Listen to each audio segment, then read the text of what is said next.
Hello everyone. Good evening to all of you. Welcome to the fourth day of CSIR NET question discussion session. Can you please confirm, am I audible or not? Is the screen is visible or not? Yes, can I get a confirmation?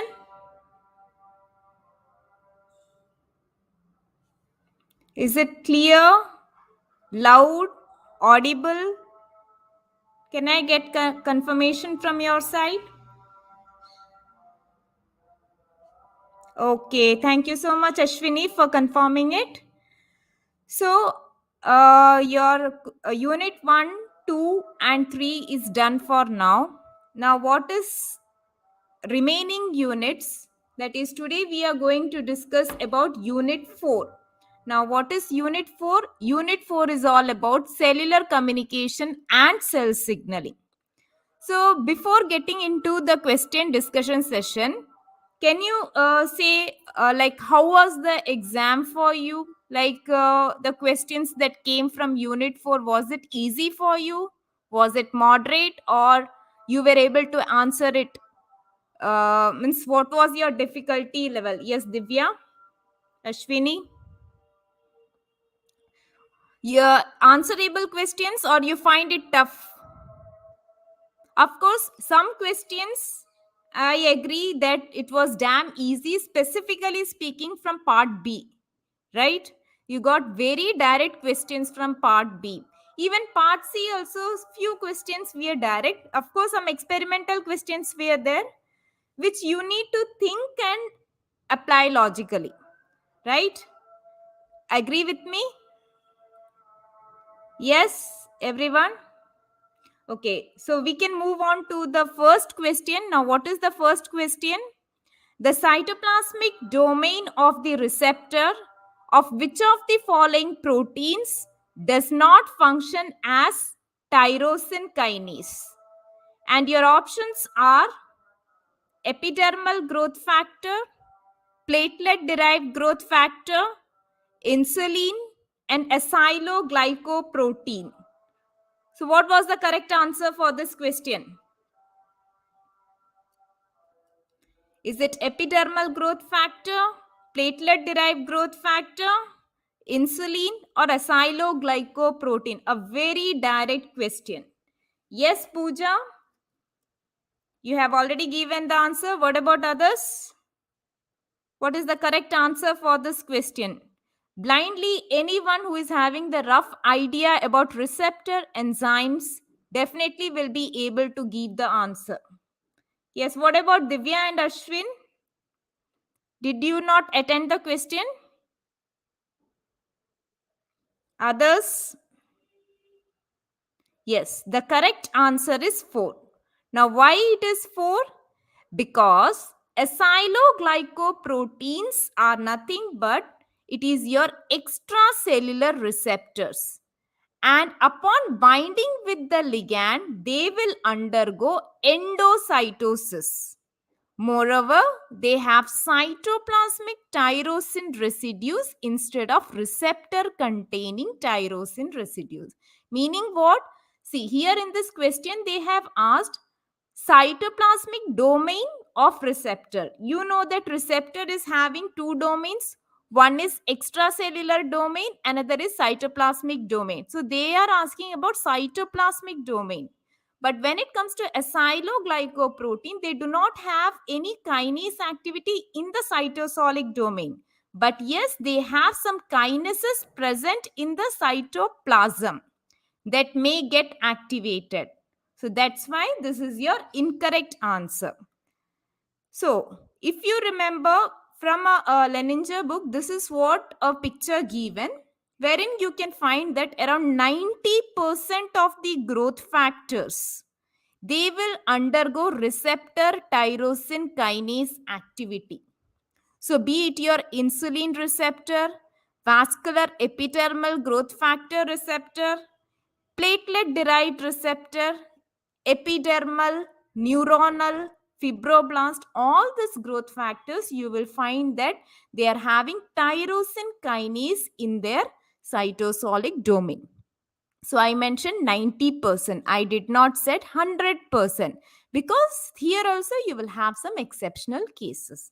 But majority of the growth factors will have this RTK in their cytosolic domain. Correct? Now the next question. A breakthrough in cancer therapy is expected where T cells are taken from a patient and they are modified in the laboratory to attack cancer cells before reinfusion in the patient. These T cells are called what? These T cells are called what? Cancer associated receptor T cells, chimeric antigen receptor T cells, chimeric B and T cells, cancer antigen recognition T cells. Yes, what will be the answer for this question? Again, a very direct and easy question. Have you all attended this question? T cells are taken from a patient, modified in the laboratory, and then re-injected into the patient. Why they are doing so? In order to attack the cancer cells, in order to clear the cancer cells, right? So what could be that T cells known as? Yes, what is the answer for this question? No one has attended this?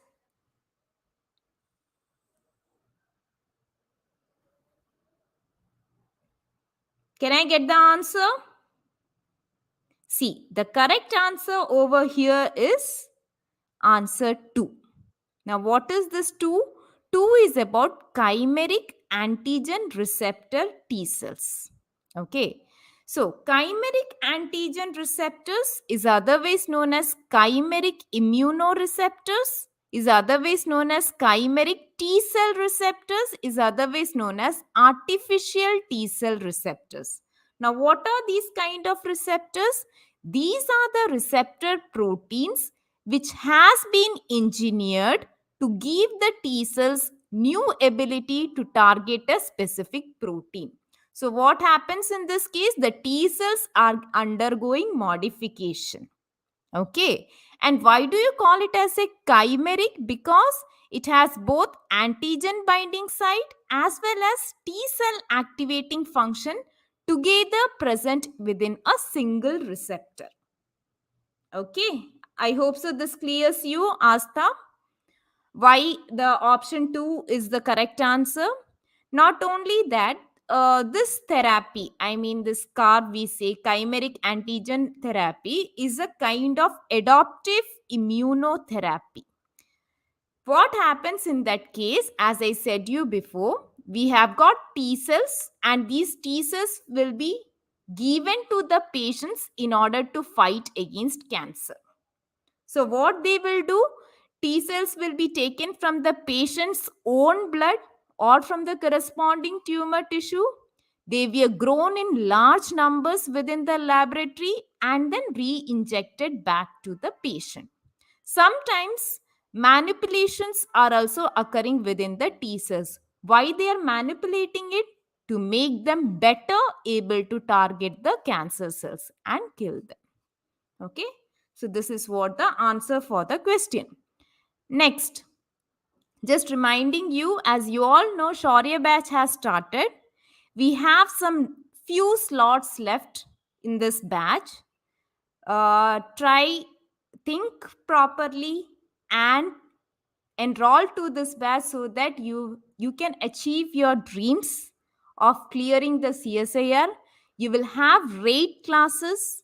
You can get the backups of all the classes. You can get printed hard copy. Not only that, whenever you are having the doubt, you have to post your query and you'll get the answer.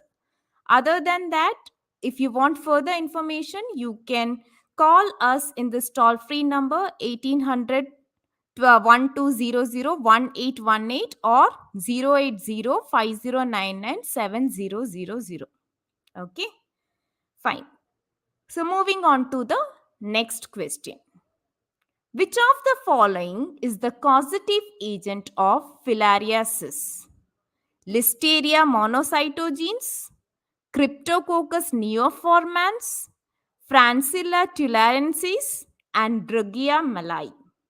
Always you can expect one question at least from 4A, that is host parasite interaction, right? So this was the question. Yes, anyone who has answered the question? Is there anyone who has answered this question? Yes, Selva Priya, Devanshi has already given the answer. Very good. Good response. What about others? The causative agent of filariasis. Is there any other answer who has attended this question? Astha, Divya, Ashwin, Pooja. Okay, the correct answer over here is, as you mentioned, it is your Drugia malai. So what happens here? Filariasis is a kind of infectious tropical disease, and they are being caused by thread-like parasitic roundworms. And we have got two species from here. What are the two species? One is Wichrichia bancrofti, another is Drugia malai. Okay, and what is their mode of action? The larval form of this parasite will transmit the disease to humans by the bite of a mosquito. Okay, so always in every exam, in every CSIR exam, at least you can expect one question in this format. Sometimes they can even ask in the form of match the following part C based question. Okay, so next question. Tumors are generally classified by, very easy, very direct question. Tumors are generally classified by what? Tumors are generally classified by what? The virus which caused them, the person who discovered them, their metastatic ability, the tissue, or the cell of origin. What is the correct answer? I guess at least this question, every one of you might have attended it for sure. How can you define a tumor or a cancer? Yes, Zarina, Selvapriya, Pooja. I can see the answers coming up. Very good. Yes, Devanshi, Astha, Divya. Very good. So, tumors are generally classified by their origin or the tissues. Right. So we have got many cancer that is named according to that particular origin. For example, we have fibrosarcomas that are arising from fibroblast, erythrocyte leukemia that are arising from erythrocytes. So according to the tissue and according to the origin, we have the corresponding tumor. Okay. So that is what a tumor is. Next, the dark current in retina is due to what? Now, this comes under which pathway? This comes under your GPCR pathway, right? It comes under your GPCR. You can say GT pathway, that is rhodopsin mediated pathway. Am I correct? So, here are the options for you. Closing of sodium channels in the outer segment of photoreceptor, closing of potassium channels in the inner segment of the receptor, closing of sodium channels in the outer, this will be potassium channels, okay? And closing of potassium channels in the outer, this one will be inner segment. So just a small mistake in the question, this has to be potassium channel and this has to be inner segment. Okay, clear? So what will be the answer? What will be the answer for this question? So here you have to be very clear about what happens during the light phase and what happens during the dark phase. So if you are able to distinguish between a light phase and a dark phase, then it will be easy. Yes? What will be the correct answer for this question? The correct answer for this question will be your answer 3. Now what does it says? See, whenever there is an inflow of sodium ions, right? It becomes depolarized. The membrane becomes depolarized during that time, right? So if you clearly identify the differences, what happens during the dark conditions when the rod cells are active, your CGMP levels are active. Okay? When CGMP levels are active, cation specific channels are opened. When cation specific channels are opened, so positively charged ions will be moving, this leads to action potential. Now, this action potential leads to what? Hypopolarization event, or you can say depolarization event. Right? So, this leads to release of inhibitory neurotransmitters, bipolar and ganglionic cells becomes inactive, and it leads to no vision. Right? On the other hand, if you see during the light conditions, we have got rod cells getting inactivated. During that time, your CGMP gets converted to GMP, that is your phosphodiesterase E, the enzyme responsible for this conversion. So once your second messenger is broken down, then what happens? All the channels will be closed. Once the channels are closed, action potential will be reduced. And this leads to what? Hyperpolarization of the membrane. Right? When the ions will start moving out. Here the ions are coming inside. So this leads to release of excitatory neurotransmitters. Bipolar and ganglionic cells will be active, and this leads to vision. Am I clear to everyone?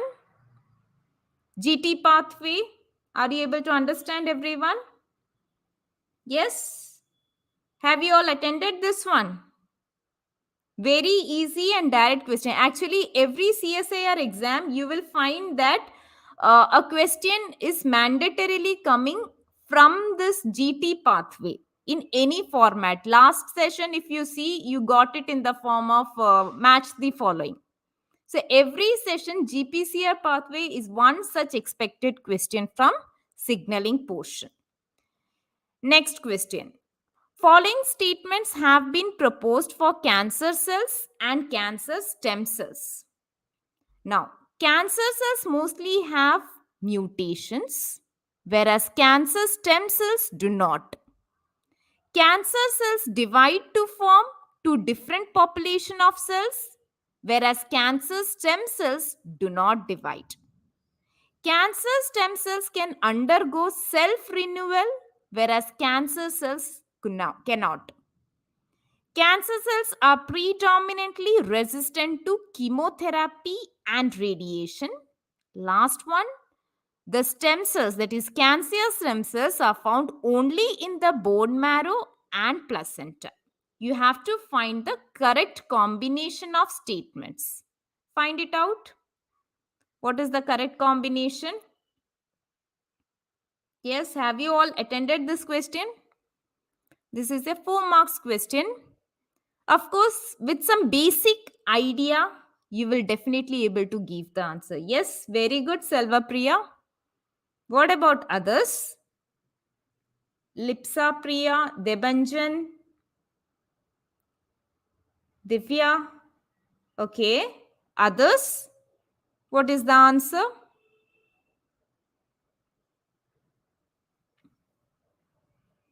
Cancer cells, cancer stem cells, in a recent question papers, if you see, they are giving focus on this cancer stem cells. Earlier, it was like exclusively based on cancer cell and some techniques would have been combined. But this time, they have combined cancer cells with their cancer stem cells, a small comparison. Yes, very good.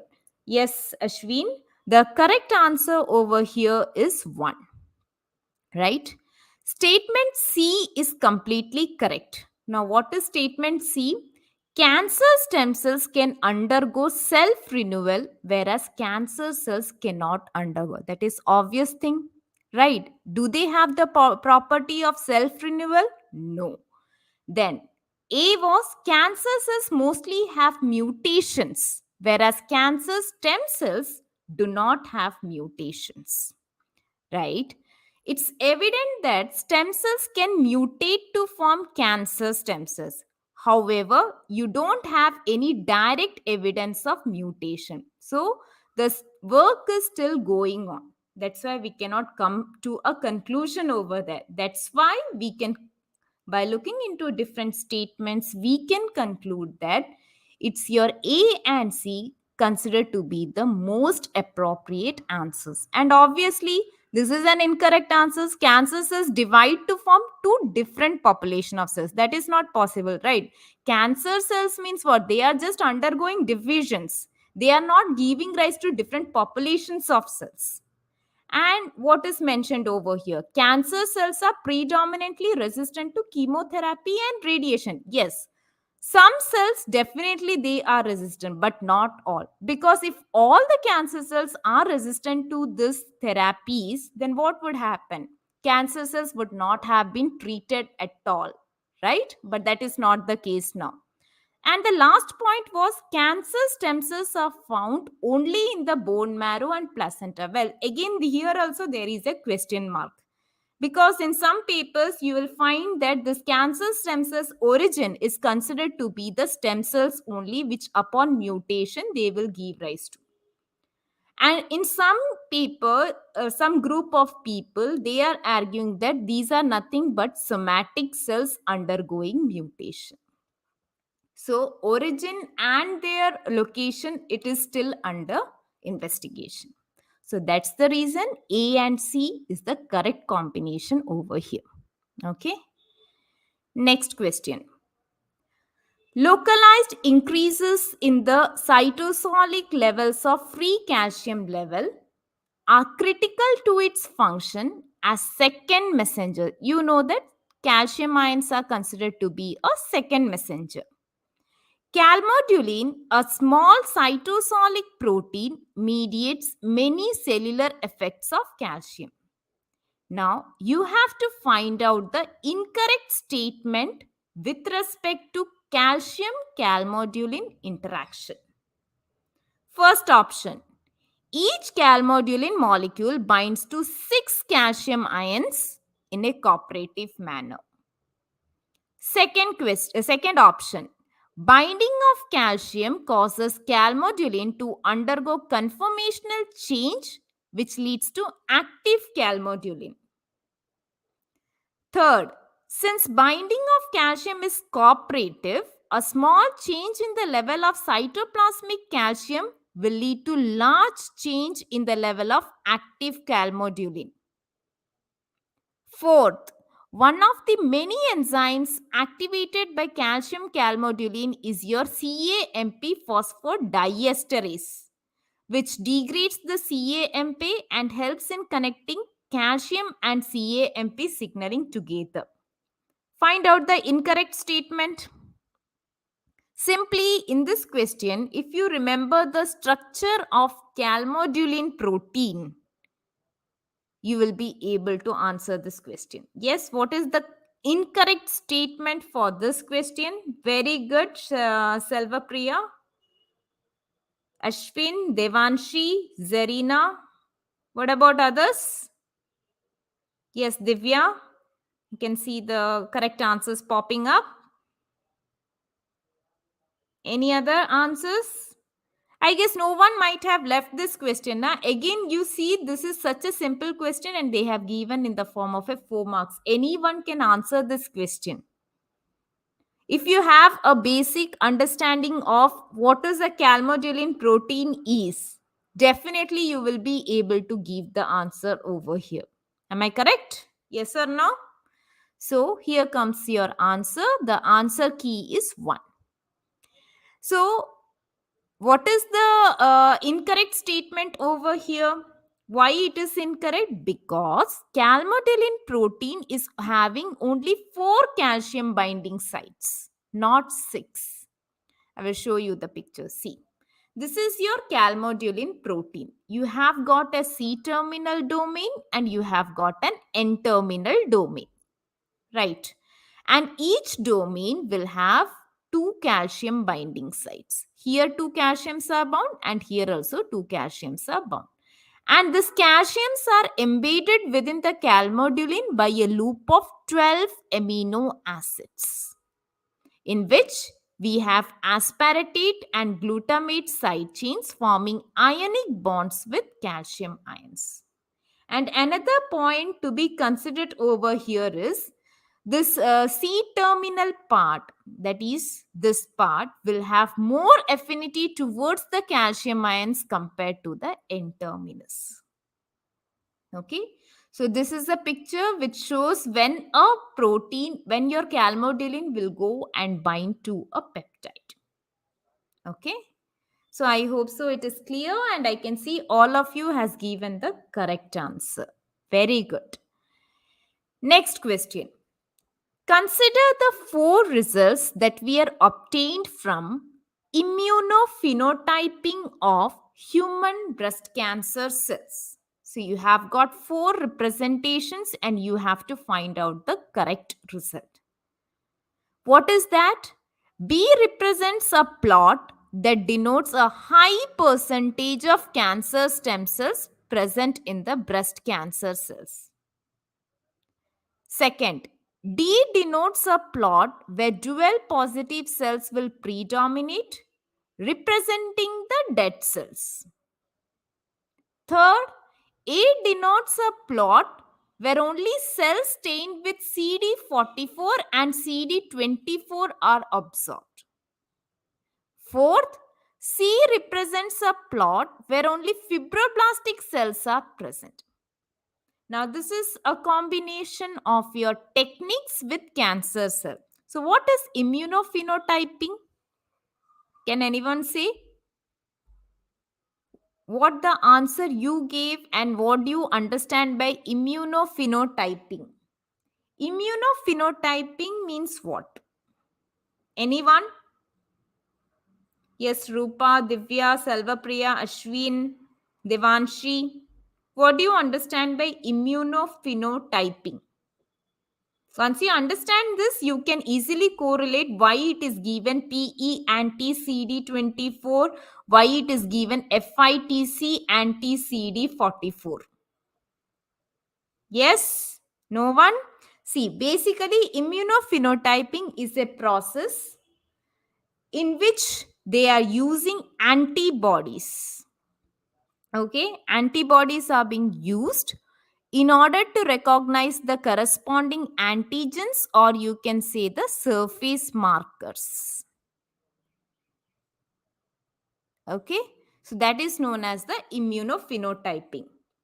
Very good, Selvapriya, exactly. In order to identify your target, you are using the antibodies.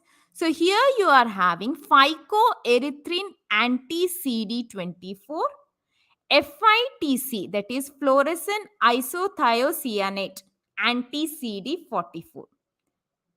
So in order to attempt this question, you also need to understand the function of CD44 and CD24. Yes, Ashwin, it's a flow cytometric image. So, do you know the functions of CD24 and CD44? Now here what you have to do, you must analyze the CD markers, what is their function, combine it with this technique, combine it with cancer, and then you'll get the answer. Have you all attended it or you skipped this question? This is also a very easy question, but yes, you have to have the understanding of few things before attempting these kind of questions. You should have the basic understanding of the technique being used, the antibodies being used. Yes. Yes, Selvapriya. What about others? Have you all attended this question? I can see Selvapriya has already given the answer. Ashwin, Rupa, Divya. Anyone else who would like to answer? Yes, Devanshi. You also opted for option 1. Why did you opted for option 1? Can you justify it? Yes, Pooja also gave the answer as 1. Why so?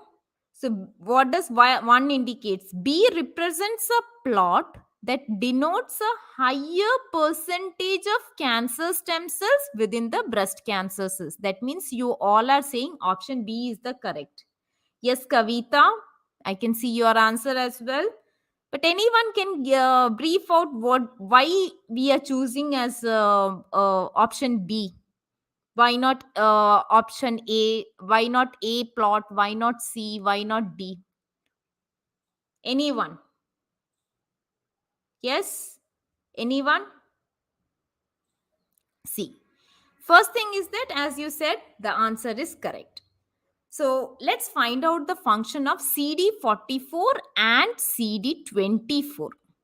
Now, what does CD44 indicates? It's a kind of hyaluronic acid receptor, and it is most commonly used for studying as surface biomarker of cancer stem cells.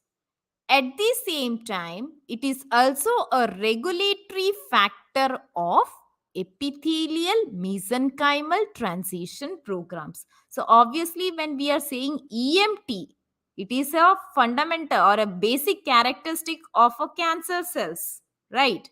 Not only that, they are involved in the regulation of tumor initiation and development. That is the function of CD44. Now, when it comes to CD24, these are sialoglycoproteins being expressed at the surface of B lymphocytes and responsible for differentiating neuroblast. Right. So, now these are the specifications of your CD markers. Now, why did we choose plot B? Because it represents higher percentage of cancer stem cells. As you can see in the picture, CD44 is positive. More number of cells, you can find it over here. And that's the reason you are opting for option 1. Am I clear to all of you? Yes? Even this kind of questions, you can also learn to eliminate the options and can stick to one answer. You can also do that. Sometimes it is not necessary to understand all the things. If you are able to understand one particular thing, you will click it off. Yes, am I clear to everyone? Or any doubt? So I hope so. I am expecting that every one of you has understood this question. And next time, if you come across any graphical question, it's my request that not to leave that question. Graphical questions are always straightforward and easily answerable. Right? It's a human mentality that when we see graphs, we will afraid of that because it is some kind of complex portion. But no, it is easy, even your tabular formats as well. Now, as usual, you can always expect a question from 4C, that is cellular communication, and most of the times you can expect in the form of match the following. And this time also you have received this match the following kind of question. So you have got the proteins name present on list 1 and their corresponding characteristic in the list 2. You have to find out the most appropriate match. Yes? Can you please find out the most appropriate match? Nidogen, fibronectin, integrin, vimentin. What happens here in this kind of questions? Sometimes, if you get one definitions in the form of in confidence, you will be able to give the answer here. Find out.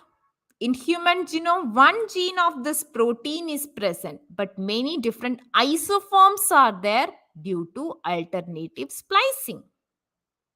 Second, an intermediate filament protein that is typically expressed in epithelial as well as mesenchymal cells.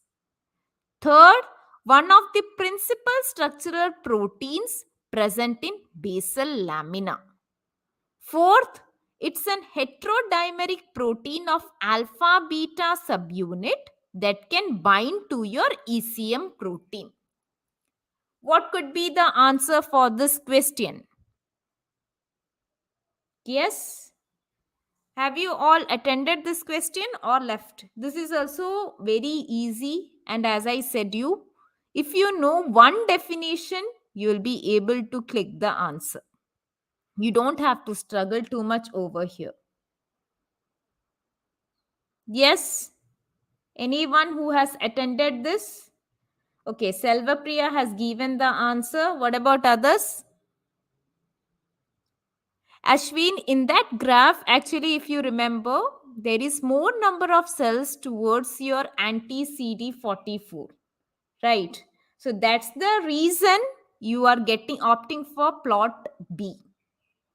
The expression levels are higher in that plot, or you can say in that particular graph.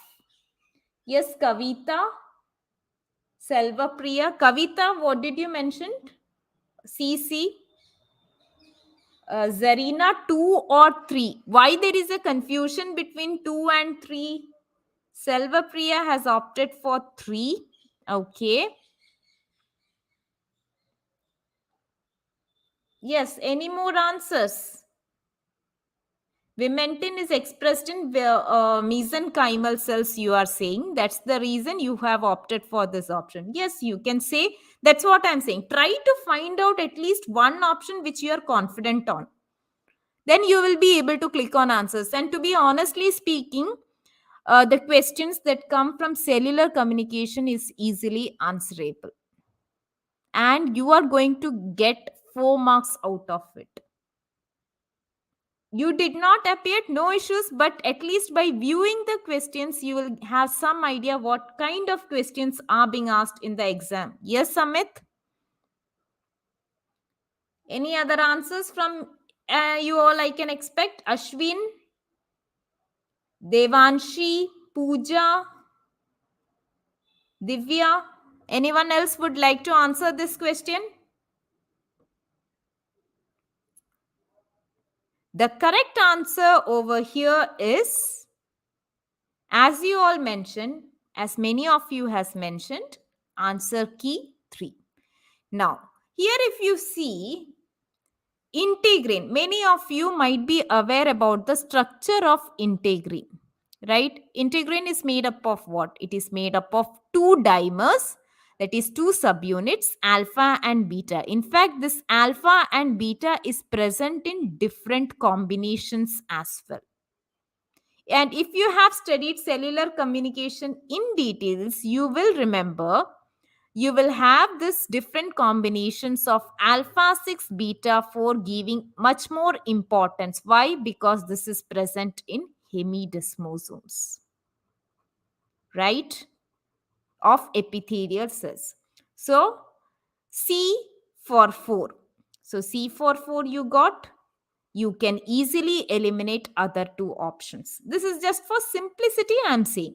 So now what you are having 2 and 3. Right. If you have studied the composition of basal lamina, you will find that nidogen, or you can say entactin, right? It's a protein present within the basal lamina. So what you got? A to 3. So once you get 2 options correct, then it is going to be damn easier for you, right? Next, what you are having? B to 1. Fibronectin, wherein one gene of this protein is present, but many different isoforms exist because of alternative splicing. And the last one that is left is your vimentin. Of course, if you have idea about vimentin, you can also opt in that manner as well, right? So what we have the explanation over here, nidogen 2 and nidogen 1, we have got 2, and both of them are present in the basement membrane zones, that is underneath developing epithelia. So they are present within the basal lamina. Alternative splicing is an important aspect of gene regulation by which multiple RNAs can be produced from a single mRNA, right? So that is what the case happening with fibronectin. So fibronectin also uses the same mechanism in order to produce at least 20 different proteins that are needed for adhesion as well as migration. Okay. Next. Then integrin family, as I have already said, you have got alpha beta subtypes, and type 3 intermediate filament proteins, they include vimentin, and these are found in a variety of cells including your fibroblasts. Okay, fine. So next question. So that is from your shift 1. Now we are moving on to shift 2. So shift 2, first question on your screen. You have to identify this picture and find out what does A, B, C and D indicates. Very easy, very direct question.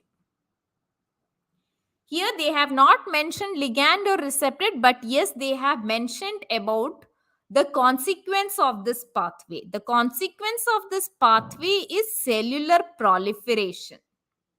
Now, among your signaling pathways, which of them is undergoing cellular proliferation? Find out the correct answer. Let me find out. How many of you has attended this very easy yet a direct question? So what are the components? You have to find out which one is GRB2, which one is SOS, which one is RAS GTP, and which one is ERK. So now you got RAS GTP. So that means it's a clear indication that this is a RAS pathway. So a RAS pathway leading to cellular proliferation. That means it comes under the category of receptor enzymes. So now say me, what is the correct answer for this question? Yes. What is the correct answer for this question? Still, I did not receive any answers so far.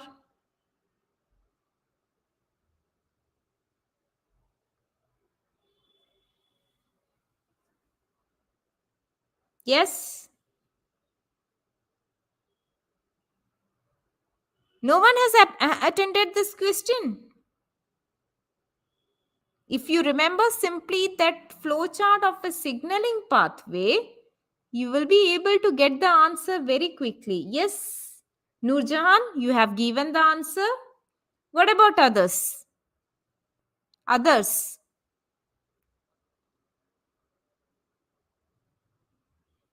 What about Ashwin, Amit, Divya, Selvapriya, Pooja? Okay, Ashwin has opted for 3. Okay, few are opting for 2. 3 different answers I am receiving. What about others? See, it's very easy yet a direct question, as I said you. So your correct answer over here is 1. All you need to do is you have to remember this pathway. This pathway, I took it from Leninger, right? So you have got insulin, which acts as a ligand under RAS pathway, right?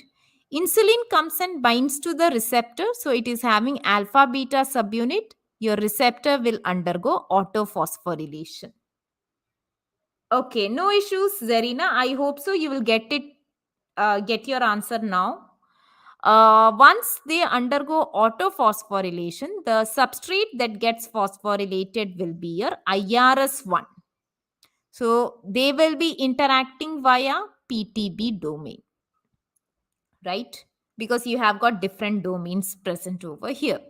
Once IRS1 is phosphorylated, next is your GRB2. GRB2 acts as a adapter protein. Adapter protein means it is holding IRS1 on one side and it is holding SOS on the other. This is via SH2 domain. This is via SH3 domain, right? Next, coming on to SOS. After GRB2, it is your SOS. SOS means what? It acts as a JEF. JEF means what? Guanine exchange factor. That's the reason you can see GDP is going out, GTP is coming in. Where? On RAS. So your RAS protein got activated. Once your RAS protein got activated, it will activate your RAF1 protein. Now, from here onwards, started your MAP cascade, right? Mitogen activated protein kinases. So, RAF will activate MEC by phosphorylating two serine residues. MEC will activate your ERK by phosphorylating one threonine and one tyrosine residue. And this ERK will enter inside the nucleus, combine with the transcription factors like SRF and ELK1, and carry out the transcription of genes needed for cell division. I hope so. This picture is clear now to everyone. Next time when you get a question from insulin based receptor, that is receptor enzymes, will you be able to answer it? Yes? Yes, Zarina, Amit, as you both have mentioned, don't know about it. I hope so. Right now, you got some idea about the pathway that is occurring here. And to all of you who has given the incorrect answer, I hope so you came to know where you went wrong. So, giving wrong answers means you are learning something new. So, don't hesitate yourself in giving answers. Right? Yes? I hope so. This picture clears many of your doubts. Right? So, like this, you can expect questions directly from the signaling itself.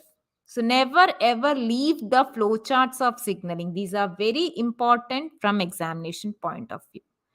Next question on your screen. Nitric oxide act as an intracellular second messenger by stimulating what? Phosphodiesterase, nitric oxide synthase, adenylyl cyclase, and guanylyl cyclase.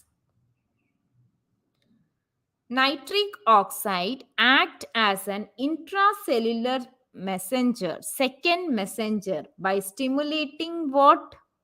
By stimulating which of these enzymes? Yes. From signaling this time, they have asked very good questions. Like, it's like if you have studied it, definitely you are able to give the answer. Yes, very good, Noor Jahan.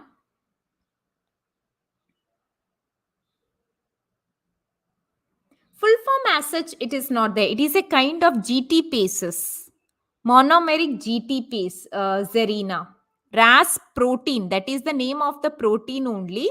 It is coming under the category of monomeric GT paces, responsible for carrying out cell proliferation.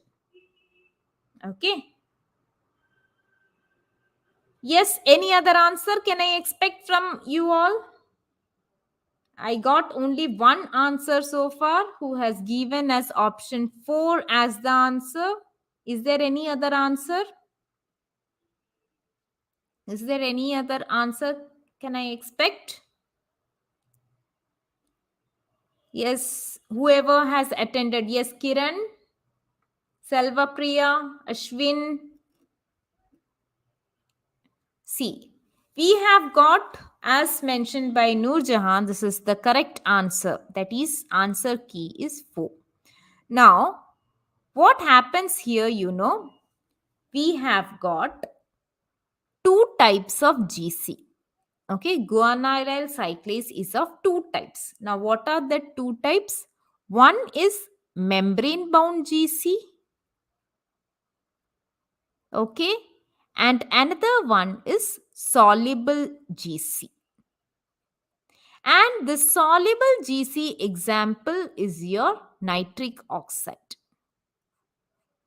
which requires nitric oxide to get it activated.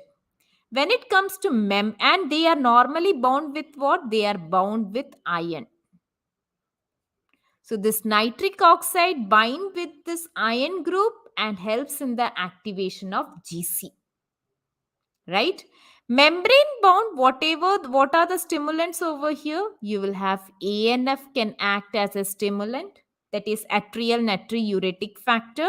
Then you have got guanyline acting as a stimulant over here. Then you will have endotoxins acting as a stimulant. Okay. So here they are asking about nitric oxide. So nitric oxide is the soluble one. Remember this one. Okay. Yes. So this is the correct answer. So NO acting as an intracellular second messenger is generated in response to increase in your calcium ions. So it diffuses out of the cell into the neuron, and there it will stimulate your GC activity, that is guanylyl cyclase activity, thereby producing their corresponding effects. Okay. So that is your nitric oxide. Next question. Another question from your GT pathway. The release of which neurotransmitter from the rods of retina is reduced when light strikes its outer segment? You have to find out the correct statement, not correct combination, the correct answer. That is whether it is glutamate, acetylcholine, GABA, or glycine. What is the neurotransmitter getting released? Yes. If you remember the flowchart that I had shared with you earlier with respect to dark current, you will be able to give this answer. The release of which neurotransmitter from the rods of retina will be reduced when light strikes its outer segment, meaning they are asking during the light phase. So, light phase, what kind of neurotransmitters will be activated? Yes, glutamate, acetylcholine, GABA, glycine. What is the correct answer for this question? Here also again there is a comparison of light phase and a dark phase. As I said you earlier as well, GT pathway among GPCR is very important and they can ask you in different formats. Is there anyone who has attended this question? Is there anyone who has attended the question? Okay, so I can see few answers coming up. Anyone else would like to answer this question? The release of which neurotransmitters from the rods of retina will be reduced when the light phase comes or when the light strikes the outer segment? You know that we have got an inner segment and an outer segment, right? So it is in your outer segment where the rhodopsin protein will be present. And rhodopsin is something upon activation will passing on the signal to downstream proteins. That is transducin is there, phosphodiesterase is there, if you remember the GT pathway. Any other answers? No? The correct answer will be 1. That is, if there is increase in the light intensity, it makes the photoreceptor to reduce its release of excitatory neurotransmitter glutamate, causing the membrane to undergo hyperpolarization. While in the darkness, it triggers your photoreceptors to increase the glutamate release, raising the membrane potential, thereby undergoing membrane depolarization. If you remember that flowchart and this question, you can compare, you'll be able to get the answer. Right? Am I correct? Yes? Got the answer, everyone? Or still have any confusion? You can refer to any cell and molecular biology book for GT pathway. Clear to everyone? Or any doubt anywhere? Then, if it's so, moving on to the next question. That is, the gradient of oxygen is available to cells at inner regions of a tumor tissue environment is typically low. And this creates what? This creates a microenvironment, hypoxic microenvironment. If enough oxygen is supplied to the cancer cells residing within this hypoxic microenvironment, you have to find out the process which will not occur. First option, HIF1 alpha. HIF means what? Hypoxia inducing factor. It is a kind of transcription factor. HIF1 alpha stable in the cells under hypoxic conditions may undergo oxygen dependent hydroxylation, targeting it for ubiquitination and proteolysis by tumor suppressor protein, that is VHL. Second, Warburg effect will be reversed and conversion of glucose to lactate will not take place as sufficient oxygen will be available for oxidative phosphorylation. Yes. Third option, expression of HIF1 alpha dependent genes will be lowered. Fourth option, lactate generation in the tumor microenvironment, which contributes to M2 polarization of tissue associated macrophages, will continue. Bit complicated question, but with one answer, if you know about one particular thing, you will able to give this answer correctly. Yes, take some time, read the options properly, you will definitely get the answer. Provided if you are aware of terminologies. Like for example, you are aware of HIF1 alpha and you are aware of Warburg effect. What will be the incorrect statement over here? Yes. Yes, Selva Priya, the answer was glutamate in the previous question.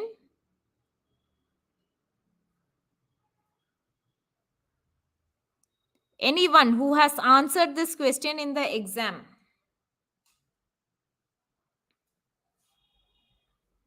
Have you heard of this Warburg effect?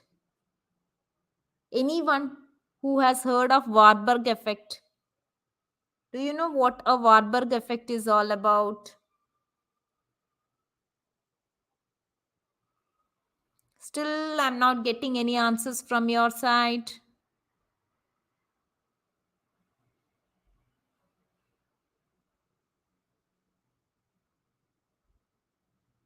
Yes?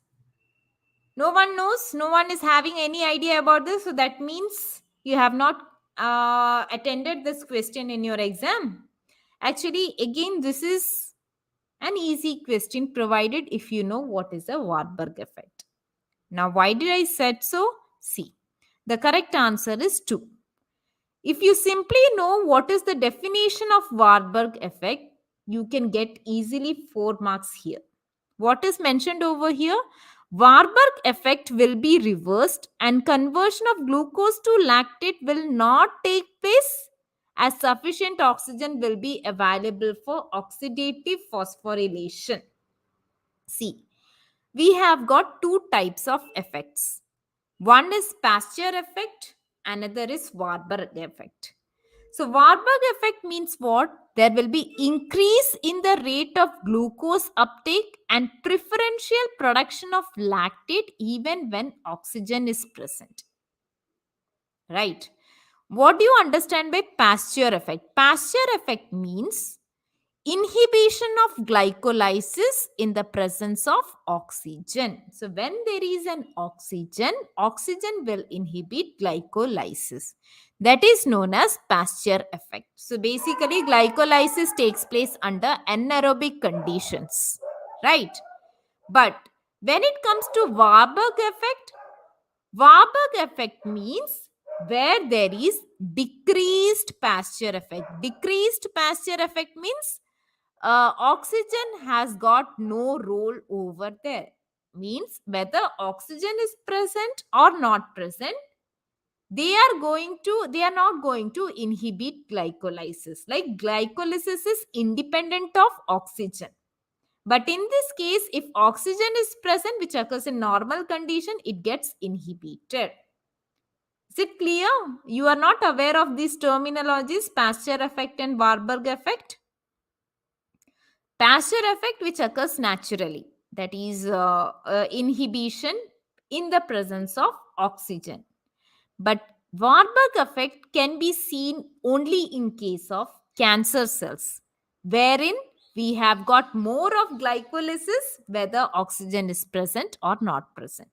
See, normally differentiated tissue, what it will do? It will carry out glucose, it will carry out glycolysis. Glycolysis will give rise to pyruvate. This pyruvate will provide maximum of their input to oxidative phosphorylations, right? In order to generate energy, carbon dioxide and water. Very little is invested in lactate fermentation. But when it comes to a proliferative tissue, or you can say a tumorous tissue, what happens? Glucose will undergo glycolysis, and glycolysis will give rise to pyruvate. This pyruvate will provide more of their energy to lactate fermentation instead of oxidative phosphorylation. Because why they are opting for lactate fermentation? In order to regenerate NAD+. Why they are regenerating NAD plus? In order to continue glycolysis. Why they are opting for glycolysis? Because they will provide the byproducts that are needed for their cancer growth and survival. The necessary biomolecules will be provided. The carbon skeletons needed for the biomolecules will be provided by or through this glycolytic pathway. Okay, so that's why cancer cell prefers to go lactate fermentation more compared to oxidative phosphorylation. So that is explanation for Warburg effect. Now moving on to statement A and C. What does statement A and C says? A was speaking about 1 alpha.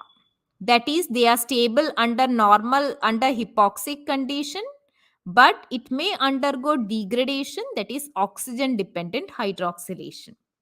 And third was expression of this HIF1 alpha dependent genes will be lowered. Right. So let's find out the explanation for that. Under normoxic conditions in the sense under normal conditions, HIF1 alpha is having a very short half-life. That means they are synthesized and degraded continuously. But when there is low concentration of oxygen, what happens? The degradation will be retarded. Right? So, the interface between the oxygen and the transcription factor involves two processes. What are the two reactions? Hydroxylation. Hydroxylation where? Hydroxylation occurring in the prolyl residues.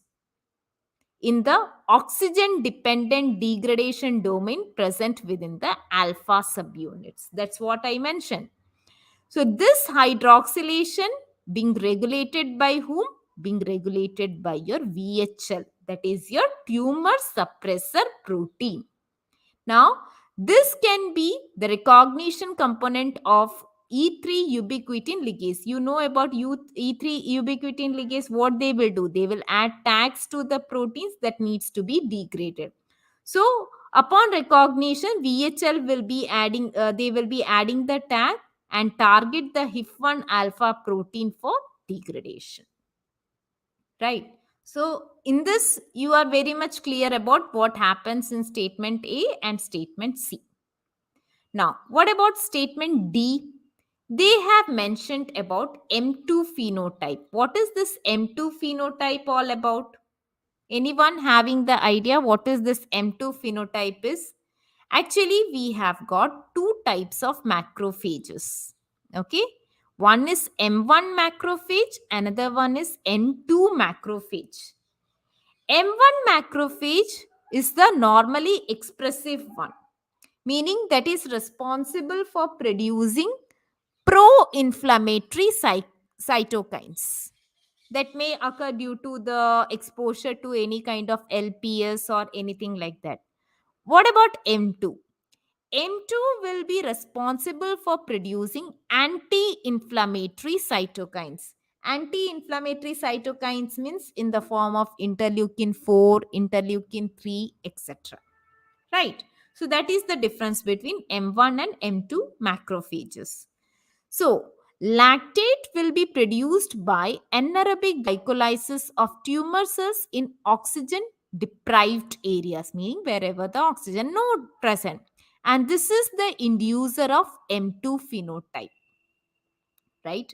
So, once your M2 phenotype gets activated, it will be recognized by a GPCR receptor, which is a receptor present on macrophages, right?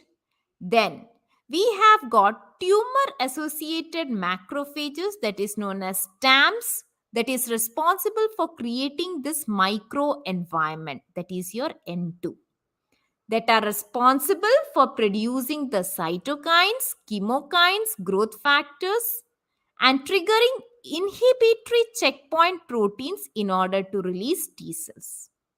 So, what is the purpose of activating the stamps, that is tumor associated macrophages? This will lead to many things, like they can provide multiple targets of blockade immunotherapies, thereby opposing the tumor progression. Okay, so that is the reason we have got M2 phenotype getting activated during this low oxygen condition, or we can say the hypoxia condition. Are you able to understand this question? Are you able to correlate the answers with the question? I mean, all the statements. Are you able to correlate? Yes? So, statement 1, statement 3, statement 4, why they are the correct answers? Are you able to understand this, everyone? Yes. So, moving on to the next question. Yeah, I guess this is the last question from the session. Actually, I'm covering portions from Unit 4A, B, C, and D.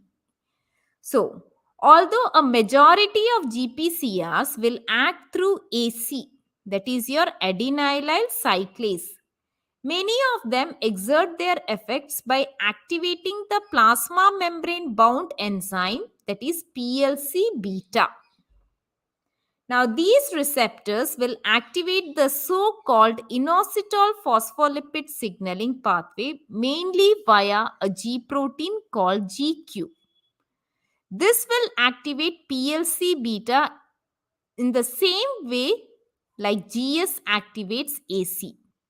Now, mentioned below are some of the steps with functional characteristics of the pathway. You have to find the incorrect one. Select the incorrect option from here. What are the incorrect option? What are the statements? PLC beta acts on phosphatidyl inositol 4,5 bisphosphate. Where it is present? Present in the inner half of the plasma membrane lipid bilayer. Second, activated PLC beta cleaves the PIP2 to generate two products. One is IP3, that is inositol 145 triphosphate, another is DAG. Third one is IP3 is a small lipid soluble molecules that binds to IP3 receptor on plasma membrane, thereby increasing the calcium concentration in the cytosol. And the fourth option is DAG gets further cleaved to release arachidonic acid, which is used in the synthesis of eicosanoids, including prostaglandins. Not only that, they can also activate calcium-dependent protein kinase C. So, can anyone say me the correct answer over here? I guess many of you might have given the correct answer for this question, because this is again a very direct question, easily answerable in case if you have studied GQ pathway.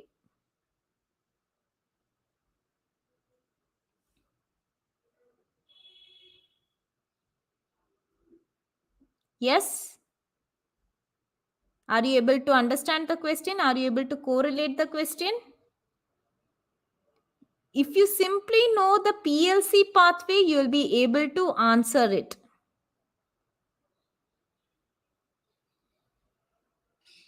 Still, I did not get any response. What happened? Zarina, Ashwin, Selvapriya.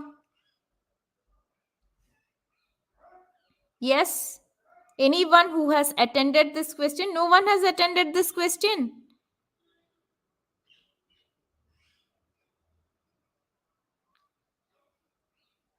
Yes. Ashwin has given the answer. Ashwin, here they are asking for the incorrect statement. Not only to Ashwin, I am saying to everyone, you have to find the incorrect statement. Don't find the correct statement.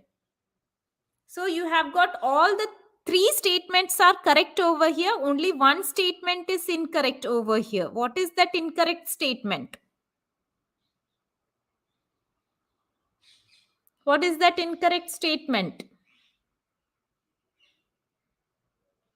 See, the correct answer over here is answer 3. What does answer 3 says? IP3 is a small lipid molecule that can bind to the IP3 receptors on plasma membrane, thereby increasing the calcium concentration in the cytosol. No, this is not the correct answer. Now, why this is an incorrect statement? See over here. See, if you simply remember this pathway, there is not going to be an issue in answering this question.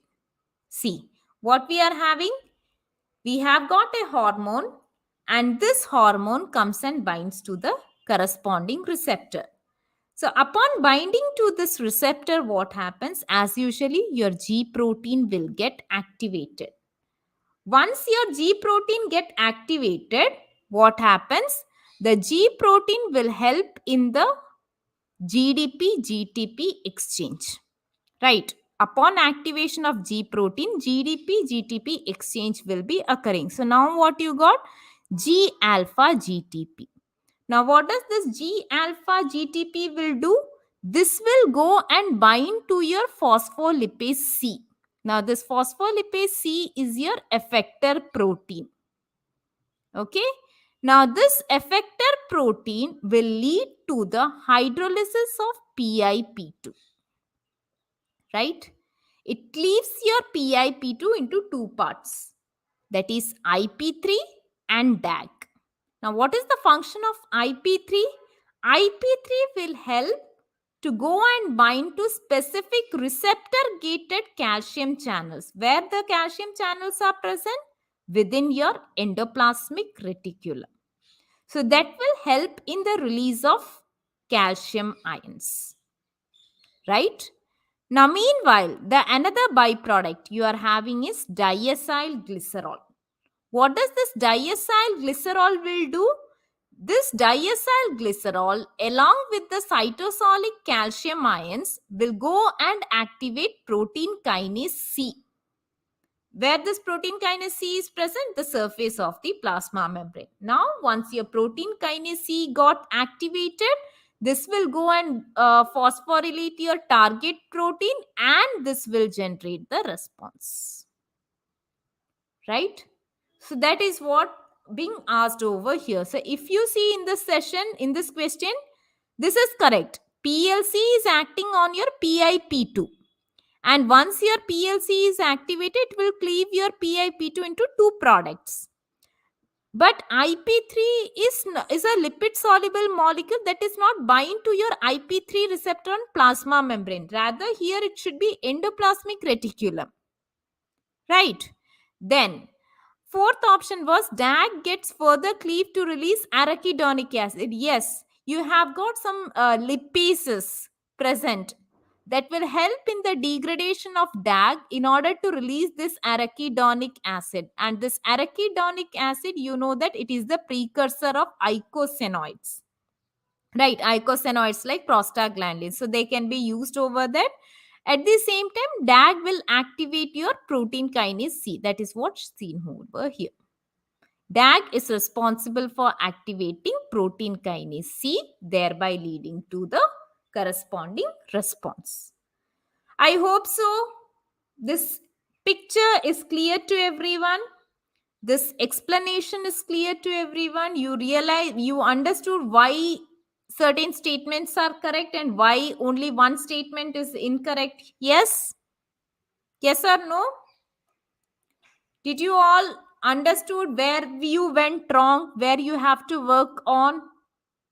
See, cell signaling is a topic in the fourth unit. Cell signaling is a topic where you can get a lot of questions in the form of direct questions. The thing is that if you are studying it properly, you will able to click on the answer, because simply you see this is a 4 marks question.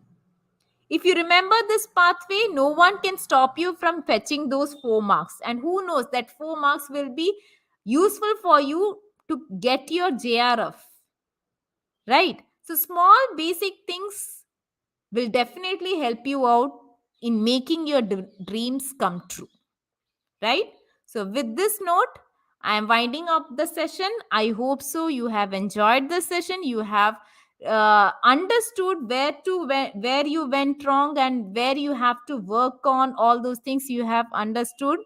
So thank you so much for attending the session. Wishing you all the best for the upcoming exams. Okay, thank you.